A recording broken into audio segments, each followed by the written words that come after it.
Shalom, bertemu lagi dalam renungan hari ini ya. Puji Tuhan, hari baru, berkat baru, penyertaan Tuhan yang selalu ada bagi kita. Amin ya. Dan kiranya kita semakin dikuatkan dalam Tuhan, kita semakin berakar kuat dalam Tuhan. Kita tahu manusia sekarang itu lebih banyak mementingkan hal-hal duniawi. Mereka seringkali melakukan hal-hal yang tidak pernah diduga oleh manusia lain. Mereka seringkali memaksakan keinginan atau kehendak mereka. Mereka seringkali mau mempermudah diri mereka sendiri dengan mengorbankan orang lain. Kemanusiaan tuh mereka tidak mau kembangkan. Mereka tidak tahu apa namanya belas kasihan. Maunya memanfaatkan. Itulah sifat-sifat manusia di akhir zaman yang seringkali merugikan orang lain. Ya, seperti yang kita bicarakan kemarin, karena cinta mereka kepada dunia itu lebih besar daripada cinta mereka kepada Tuhannya. Amin ya. Hal-hal yang tidak terduga atau hal-hal yang tidak mau mereka alami itu seringkali mereka lakukan kepada orang lain. Mereka tidak mau mengalami satu hal, tetapi mereka seringkali karena mau mempermudah hidup mereka sendiri, mereka melakukan hal-hal yang tidak baik kepada orang lain. Itulah sifat manusia. Tetapi kita juga perlu bercermin apakah saat ini kita melakukan itu. Karena kita mau hidup mudah di dunia, kita seringkali mengorbankan orang lain. Hal-hal yang Tuhan tidak berkenan itu mereka lakukan. Karena mereka mau hidup mudah, hidup gampang. Itulah sifat manusia. Kita kalau mau hidup kita mudah kan kita harus melakukan sesuatu dulu ya. Kita mengupgrade diri kita. Kita belajar banyak hal. Tetapi seringkali manusia zaman sekarang tuh melakukan sesuatu yang mau mudah. Hal-hal yang mudah. Tetapi ini sebagai cermin bagi kita ya. Kita harus sadar apapun yang kita lakukan, nantinya kita akan bertanggungjawabkan ke Tuhan. Hal-hal yang menyakiti hati Tuhan sebaiknya tidak kita lakukan. Kesenangannya sesaat, kepuasannya cuma dapat sesaat, tetapi penderitaannya nanti akan selamanya. Kita harus sadar itu. Kita bukan untuk menghakimi, tapi untuk saling menyelamatkan. Amin ya. Karena selama kita masih ada di muka bumi, ini kesempatan kita untuk bertobat. Manusia bisa merancang-rancangan hal yang jahat, yang sadar kalau mereka lakukan itu mereka menyusahkan orang lain, bikin menderita, bikin sengsara orang lain. Tetapi mereka seperti tidak mau menahan atau tidak mampu menahan dirinya. Karena ya itu tadi, rasa cinta mereka kepada dunia, kepada uang itu lebih besar daripada cinta mereka kepada Tuhan atau pada kemanusiaan. Itu sifat dasar manusia. Makanya Tuhan tuh memilih orang yang tidak sembarangan, karena nanti menyangkutnya itu nyawa orang lain, hidup orang lain. Kalau Tuhan memilih orang sembarangan, tentunya orang yang sembarangan itu akan membuat orang lain menderita, akan membuat orang lain sengsara. Karena apa? Fokusnya dia ke dunia yang hanya sementara, kesenangan yang sesaat. Fokusnya itu bukan kepada Tuhan. Sehingga mereka tidak mau mencari solusi atau suatu cara yang bisa menghantarkan mereka bertemu Tuhan atau ke surga. Hikmat-hikmat tidak Tuhan berikan kepada mereka karena hati nurani mereka tertutup. Mereka akan melakukan apapun walaupun membuat orang lain menderita atau sengsara. Itulah sifat dasar manusia. Makanya Tuhan memilih orang itu dari dulu bukan orang yang sembarangan. Walaupun orang yang menurut dunia kecil, tetapi hati nurani bisa Tuhan pakai. Tuhan akan pakai orang-orang seperti itu. Mungkin tidak cantik menurut dunia atau tidak memiliki pengaruh bagi dunia. Tetapi kalau Tuhan mau pakai, manusia bisa apa? Ya paling membuat orang itu menderita, sengsara. Tetapi hal-hal itu akan membuat mereka menderita saat kesudahannya selamanya. Di sini kita bukan untuk saling menghakimi ya, tapi saling menyelamatkan. Karena selama kita masih ada di muka bumi ini kesempatan kita bertobat. Tuhan melihat hati, pertobatan yang pura-pura tidak diterima Tuhan. Walaupun kita menyangkal, tapi itu kenyataannya. Jadi selama kita ada di muka bumi, kesempatan kita untuk bertobat. Lakukan saja apa yang menjadi kehendak Tuhan. Karena kita tahu dunia itu bukan tujuan kita. Surga tujuan kita. Karena kita tidak hidup selamanya di dunia. Kita nanti hidup selamanya di surga. Amin ya. Apapun yang kita lakukan kepada manusia lain, kita tahu itu nanti akan kita terima. Entah di dunia atau pada kesudahannya. Jadi apa gunanya membuat orang lain menderita? Apa gunanya menyengsarakan orang lain? Apa gunanya memanfaatkan orang lain dengan semena-mena? Itu akan balik ke kita lagi. Entah di dunia atau kesudahannya. Karena kita tahu Tuhan nanti yang akan menghakimi hal-hal yang tersembunyi di kegelapan, rancangan-rancangan jahat yang sudah kita lakukan atau kita rancangkan dalam hati. Nanti semuanya akan Tuhan perlihatkan. Kita sudah baca sebelumnya. Hal-hal yang di kegelapan yang orang lain tidak lihat karena kita tutupi. Semuanya nanti akan Tuhan perlihatkan pada hari penghakiman. Tidak ada satupun yang tersembunyi. Jadi buat apa melakukan hal-hal yang tidak menghantarkan kita ke surga?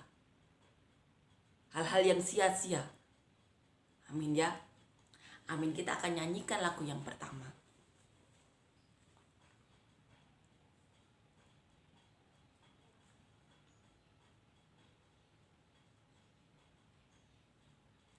Sujud di hadapan tahtamu, rendahkan diri untuk menyembahmu. Ingatkan segala pengorbananmu, lembutkan hatiku.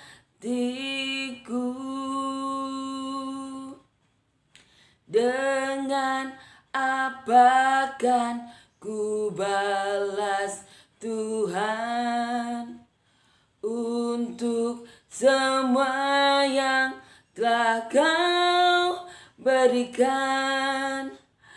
Hanya dengan sebadan pujian, agungkan namamu.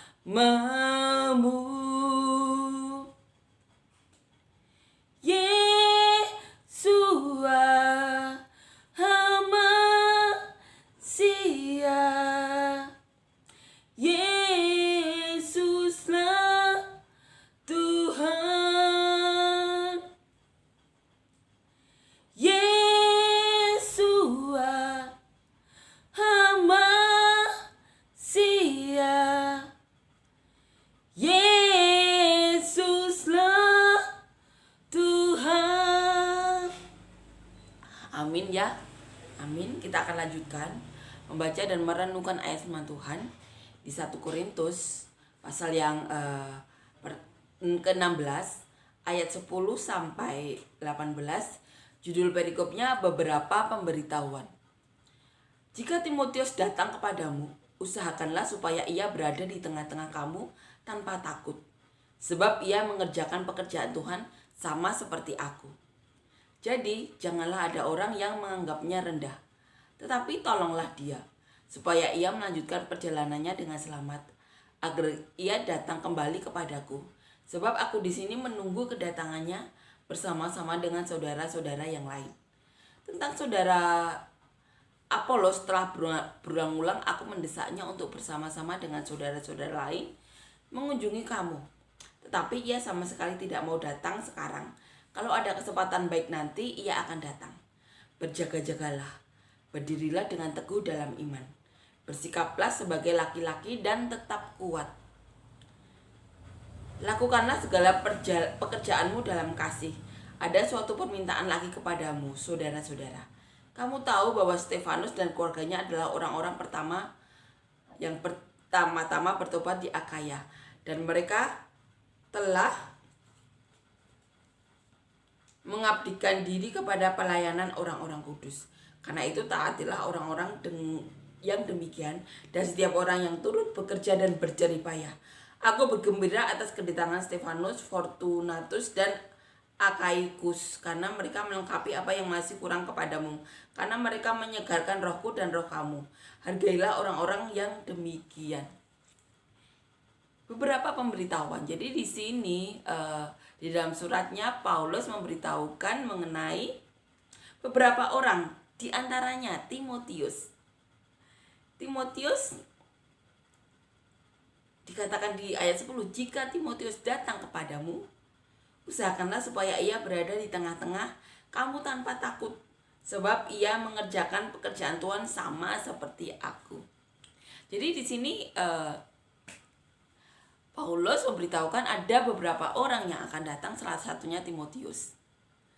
Paulus meminta agar mereka memperlakukannya seperti mereka atau jemaat di Korintus memperlakukan Paulus. Di tengah-tengah kamu tanpa takut. Dikatakan di ayat 11, jadi janganlah ada orang yang menganggapnya rendah, tetapi tolonglah dia supaya ia melanjutkan perjalanannya dengan selamat, agar ia datang kembali kepadaku, sebab aku di sini menunggu kedatangannya bersama-sama dengan saudara-saudara yang lain. Di sini, di surat ini, Paulus juga meminta agar mereka juga menolong Timotius untuk melanjutkan perjalanannya agar bisa bertemu dengan Paulus dan saudara-saudara lainnya. Tentang saudara-saudara Apolos, telah berulang-ulang aku mendesaknya untuk bersama-sama dengan saudara-saudara lain mengunjungi kamu, tetapi ia sama sekali tidak mau datang ke sekarang. Kalau ada kesempatan baik nanti ia akan datang. Di sini Paulus juga menceritakan mengenai Apolos. Apolos sudah diminta oleh Paulus untuk datang ke Korintus, tetapi Apolos belum bisa datang. Di sini dikatakan ia tidak mau datang sekarang. Dan di kalimat selanjutnya dikatakan kalau ada kesempatan baik nanti ia akan datang. Timotius dan Apolos. Nah, di ayat selanjutnya dikatakan mengenai hal yang lainnya lagi. Berjaga-jagalah, berdirilah dengan teguh dalam iman, bersikaplah sebagai laki-laki. Ini yang dikatakan Paulus. Berdiri teguh dalam iman, berjaga-jagalah, bersikaplah seperti laki-laki, dan tetap kuat. Hal-hal yang dikatakan Paulus dalam suratnya ya untuk jemaat Korintus. Lakukanlah segala pekerjaanmu dalam kasih. Semuanya dalam kasih kepada sesama, dan orang Kristen juga melakukannya karena kasih kepada Tuhan, karena orang Kristen kita tahu kita terlebih dahulu dikasihi oleh Tuhan, sehingga Paulus mengatakan di sini, lakukanlah segala pekerjaanmu dalam kasih. Ada suatu permintaan lagi kepadamu, saudara-saudara. Kamu tahu bahwa Stefanus dan keluarganya adalah orang-orang yang pertama-tama bertobat di Akaya. Dan mereka telah mengabdikan diri kepada pelayanan orang-orang kudus. Di sini juga disebutkan mengenai Stefanus. Karena itu taatilah orang-orang yang demikian. Dan setiap orang yang turut bekerja dan berjerih payah. Jadi Paulus juga di sini meminta untuk mereka memperhatikan orang-orang yang sudah turut bekerja dan berjerih payah, seperti Stefanus dan keluarganya. Di situ diminta taatilah orang-orang yang demikian, orang-orang yang telah turut bekerja dan berjerih payah. Dikatakan juga di ayat 17, aku bergembira atas kedatangan Stefanus.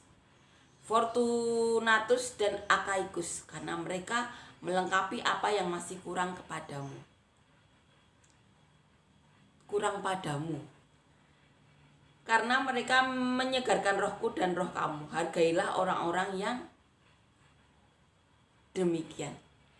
Di sini dikatakan juga ya, di ayat ini dikatakan bergembiralah atas kedatangan Stefanus, disebutkan Fortunatus dan Achaicus karena mereka melengkapi apa yang masih kurang padamu. Karena dikatakan mereka menyegarkan rohku dan rohmu. Hargailah orang-orang yang demikian. Di sini Paulus meminta mereka untuk menghargai, mentaati orang-orang yang sudah bekerja dan berjerih payah ya. Dan juga orang-orang yang menyegarkan roh mereka, roh Paulus atau roh jemaat Korintus. Hal-hal ini kiranya juga kita lakukan ya, untuk mendapatkan atau melakukan hal-hal ini kepada orang-orang yang sudah bekerja di ladang Tuhan, yang berjerih payah, yang dimana roh mereka itu bisa menyegarkan kita, menyegarkan jemaat. Ada Roh Kudus. Hargailah segala jerih payah, taatilah, hormatilah, ini yang diajarkan oleh Paulus ya. Amin ya, amin. Kita akan nyanyikan lagu yang kedua. Ingat kasih-Nya, ingat kebaikan-Nya dan anugerah-Nya, selamatkanku.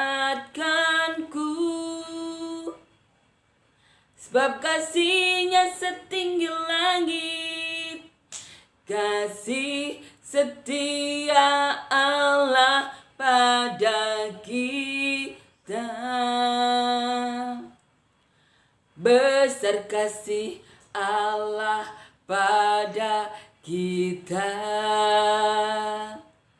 Ku takkan lupa kasih-Nya. Ku takkan lupa anugerah-Nya. Dia penuhkan,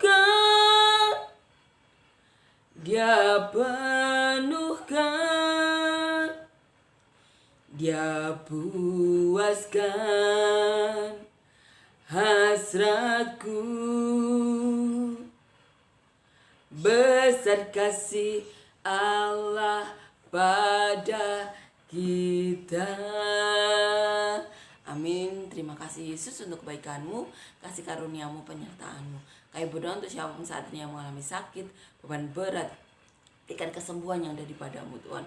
Mujizat-mujizat yang daripada-Mu. Apapun di tubuh kami semuanya yang bukan daripada-Mu, Kau cabut. Kami juga berdoa Tuhan, siapa dari kami yang membutuhkan pekerjaan dan usaha, beri kami pekerjaan dan usaha yang berbeda daripada-Mu, yang dapat memberkati kami, orang-orang sekitar kami, dan bahkan memberkati orang-orang sampai ke penjuru bumi seperti yang Kau mau. Dan biarlah apapun yang kami lakukan selama di muka bumi ini Tuhan, bisa mendatangkan hadirat-Mu.